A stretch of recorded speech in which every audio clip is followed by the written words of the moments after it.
ভাইয়া সারফরাজ বুঝে ওর বাবা মারা গেছে আপু, ওটাই তো বলতেছিলাম। সারফরাজ মানে ওইভাবে বুঝে না। সারফরাজ আমাকে জিজ্ঞাসা করে যে বাবা ড্যাডি কবে আসবে, তো ড্যাডি ডাকে যে ড্যাডি কবে আসবে, আমাকে বারবার কালকে বলতেছিল ড্যাডি কবে আসবে। তো কি বলবো আপু, ও তো ভাবে ও যেমন ব্যাংককে ছিল তো ভাবছে হয়তো সুস্থ হয়ে আসবে, কিছু ওই রকমই ভাবে।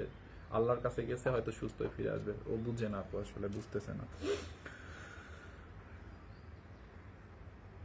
তোমরাই এখন তনির পরিবারের সবকিছু তুমি দেখে বুঝে রাখবে আপু। আমরা হ্যাঁ চেষ্টা করছি, আমরা যারা বিশেষ করে আমাদের অফিসের যারা আছে, আমরা মানে আমাদের সর্বোচ্চ দিয়ে চেষ্টা করছি।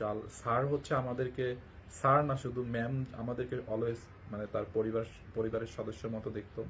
তো আমরা তাদেরকে ওইভাবেই আমাদের যতটুকু সবকিছু মানে যেগুলো করতে হয়, তো জানি না একটা মানুষ মারা যাওয়ার পর কত কার্যক্রম থাকে, তো আমরা এগুলো আমরা নিজেরাই করছি, আমাদের নিজেদের হাত দিয়ে করছি।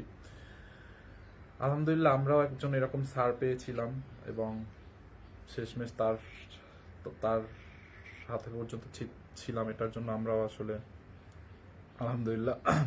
সত্যি কথা বলতে আমি যে কি বলবো এটা বুঝতে পারতেছি না, হয়তো মানে আপনারা অনেক কিছু বলতে পারেন বা কিছু, আমি নিজে কি বলবো এটা বুঝতে পারতেছি না। আপনি যেদিন লাস্ট লাইভ করছেন ওই দিন লাইভ অবস্থায় কল আসছিল, আচ্ছা ওই দিন হচ্ছে মানে লাস্ট লাইভ যেদিন করছে ওই কল আসছিল।